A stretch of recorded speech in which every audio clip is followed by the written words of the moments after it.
Girekomendar karon sa Cebu City Health Department nga ipaubos sa State of Public Health Emergency ang dakbayan sa Sugbo tungod sa taas nga kaso sa dengue.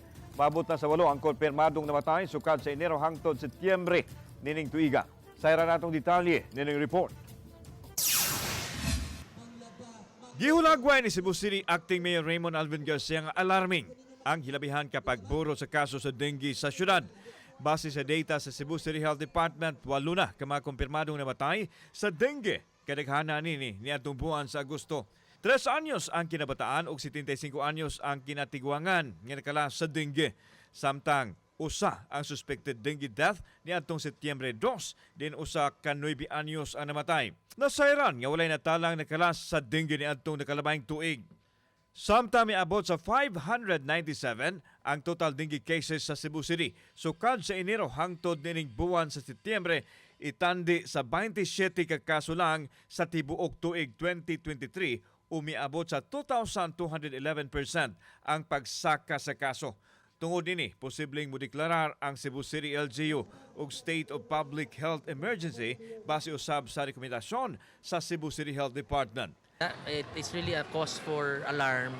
So muna nga gusto nako nga ipahibaw sa atong public so that they can be aware of it and they can do countermeasures. No, there is really a necessity to declare a health emergency to the public. Everybody should do this.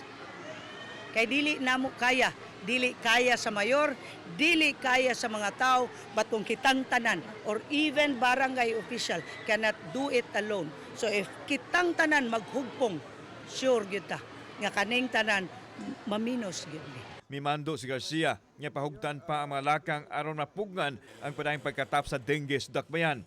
Gikadakdang tigumon sa acting mayor ang mga departamento sa City Hall aron tukion ang mga lakang pagpakigbatok sa balatian.